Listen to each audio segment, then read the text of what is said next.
Hello and welcome to ZigWheels. Bonjour, bonjour, bonjour. Yeah, okay, fine. We are here to drive a brand new car from a new car manufacturer that is just about to enter the Indian market, the Citroen C5 Aircross. Citroen C5 Aircross. Okay, Citroen C5 Aircross. Citroen, good enough? Right, you might be wondering why you should be paying attention to an SUV from the fashion capital of the world, right? Dude, why are you faking this French accent? I will tell you that later. For now, the Citroen. This isn't just about making a style statement, it has substance. But for now, you tell me, can you sum up what you stand for in one word? Yes, normal, unlike you. Okay. The Citroen is a lot more interesting. It sums up what it stands for by saying comfort. And to me, that means confidence.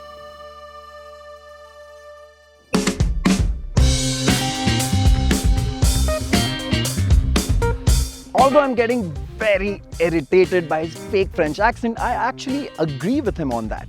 In terms of design, this car looks confident, distinctive. And the biggest draw this car has is the size. We talk about the size later.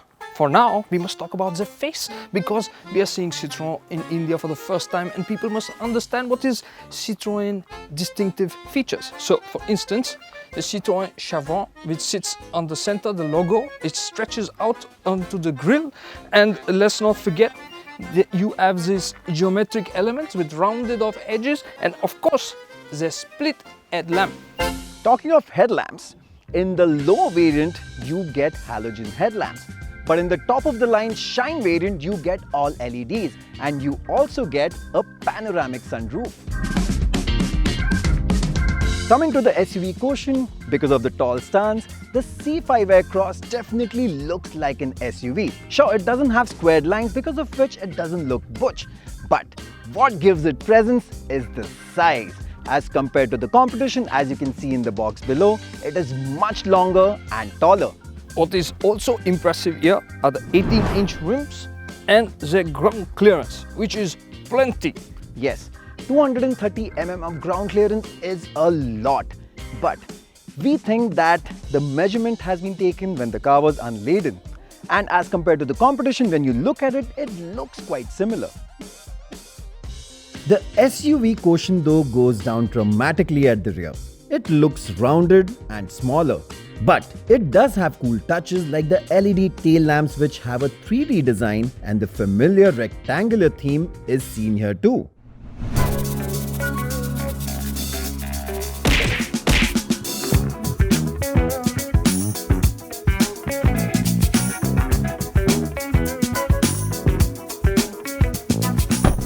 Like on the outside, even on the inside, you get those rectangular cool elements on the door pads and even on the air vents. You also get this stylish gear lever, which looks like it has come out of a Rafale jet. Not only that, if you put the car in D mode and accidentally leave the driver door open, it seems like you're about to crash. Apart from these stylish elements, the rest of the design looks quite simple, yet handsome. For example, the steering is nicely finished. Even on the dash, you get soft touch plastics, and even where you rest your elbows, both the left and the right, you get soft touch materials. But the dash top has hard plastics, and this is where you feel that Citroen should have gone the length, and actually this would have made the car feel more premium. Even when it comes to features, yes, for a car at this price, you get enough. You get power driver's seat. In the top of the line variant, you get a panoramic sunroof, you get LED headlamps. You do miss out on features like connected car tech, cool front seats, and you don't even get a wireless phone charger. Now, coming to the 8-inch infotainment system, even over there, we are not that impressed. The graphics are not that great. The system itself is quite slow to respond, and what makes it worse, the fact that the aircon controls are integrated into them, which makes it quite clumsy to use. What's even more impressive, however, is the 12.3-inch digital instrumentation. It is clear to read, there's just right amount of information right under your nose, and also the graphics are snappy and it feels really premium. Yes. I would like to say something.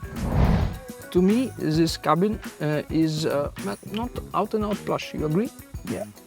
It could do with a little bit more in terms of the feel-good factor. Yes. Where it is in terms of the features and the finish. I think, but it is also very sensible. If you look at the features list, they are giving you blind spot warning, park assist, very high quality air purification system, all of it as standard, right? And in terms of comfort, you have the seats, special cushioning, no? Yeah, it's got does high it feel? dense foam, so yeah, they're really comfortable. Oh, nice. And you know, the windshield is also acoustically shielded, and these windows are I can't also, stand it. they are double laminated. Yeah, as you were saying, it also gets double laminated front windows to cut out unwanted noises. Okay, now I forgot to lock the doors. Now I talk about the rear seats. Can you stop with the accent, please? No, I'm leaving. no problem. So, the rear bench, very important here on the C5 Aircross, because each one is an individual seat. Let me show you. You can adjust the recline. You can slide it forward. And while you do not have too much knee room, considering the size of the car, you do have good shoulder room. But it is the little cleverness that makes it much more practical. For instance, you slide this forward, and now you can have 3 adults sitting in the back comfortably. Also, for more safety and comfort, the headrest is adjustable like this, like normal, and also front and back. Nice, no? There's lots of storage space in the cabin too. You get a huge area under the front armrest, which has a nifty tray as well. Large slot for your phone on the center console, and the door pockets are large as well. But they could have had better separation to keep things from sliding around. And talking of space, The C5 Aircross's boot is big. If you see, it has 580 liters of storage, which is the biggest in the class. And if you slide the middle row forward, each seat, you can adjust for more space. And if you want, you fold them down individually to get even more practicality to store longer packages inside. So it is big and practical, no? wow, that's a massive boot. No? Yeah, Pretty you'll good. easily fit in it. I think so, very easily. Can you try? It's big. Yeah. Okay. I know you're my boss, but I can't take your accent anymore. Oi! You promised me that you won't say the accent again. Okay. Come, let's drive. Can I drive? No, sit in the back seat. Come on, man.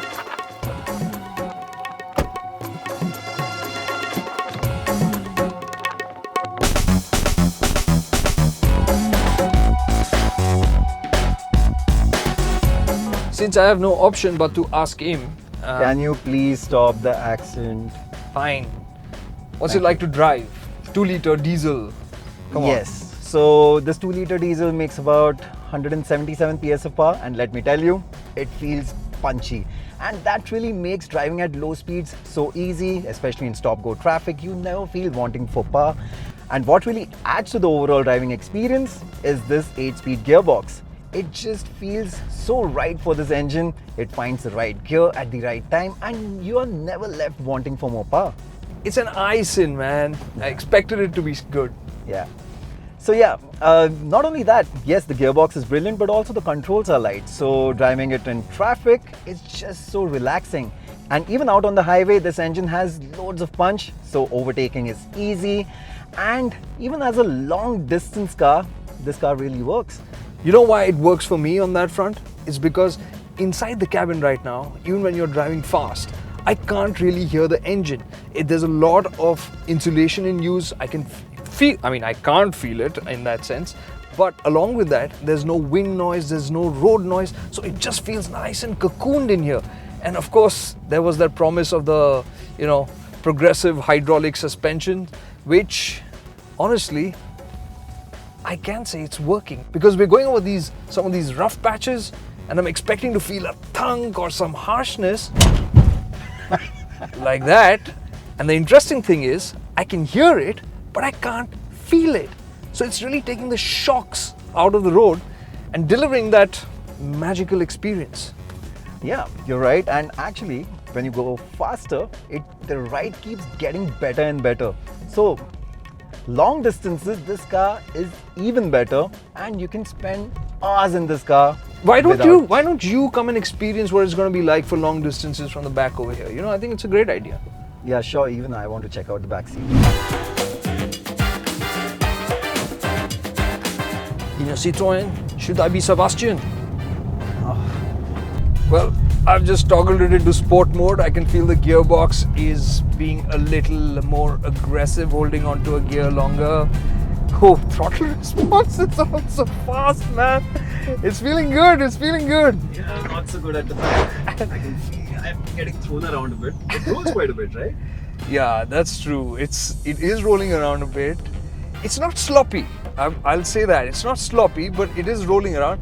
But if we keep in mind that the promise wasn't sportiness in the first place, it's tidy and it's feeling safe in that sense to drive. So It's alright. would you complain being chauffeured around in this one? Not at all. But if my chauffeur drives like you, then yes. Well, that's the price you pay for having a Sebastian, okay? Oh, stop, not again.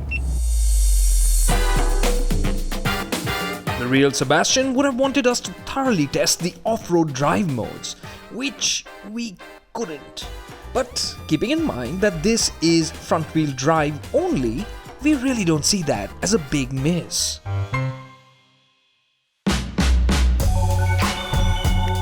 So, impressed with the Citroen C5 Aircross? Oh, not again. Yes, I'm impressed, especially in terms of everyday driving.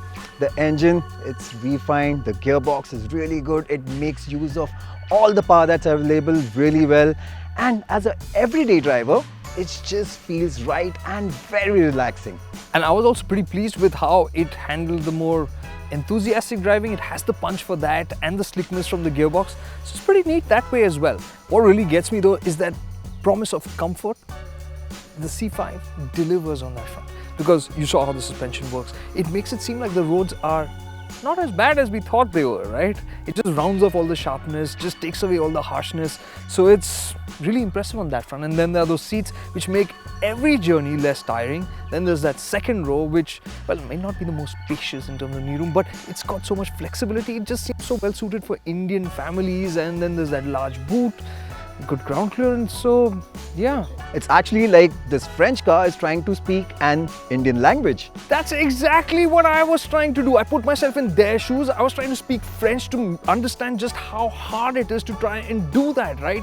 That's exactly what I was doing. But clearly, you failed terribly. You realize, right? You're just speaking in English in a really fake French accent. Yeah, I could do a lot better on that front for sure. And you know what? The C5 could also do better.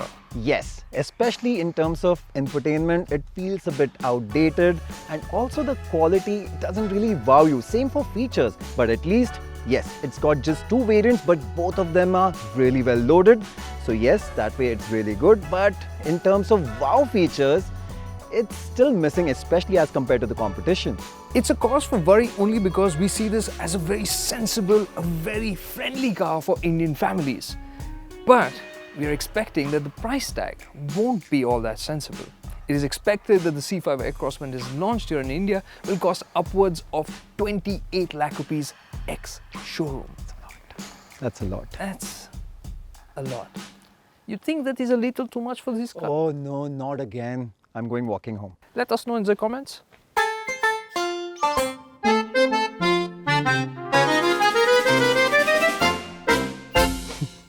Bonjour, bonjour, bonjour.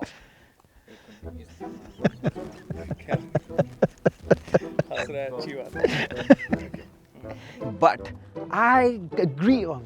Sorry. It looks confident in terms of design. I'm so sorry. Apart from these stylish elements, the rest of the apart तू stylish म्हणतो का childish म्हणतो stylish is बोल रहे. Okay. त्याला पोरं cricket खेळ चालले Saturday आज आपण काम करतो. It is clear to read. Let me just 12.3-inch instrumentation. Now and the graphic and say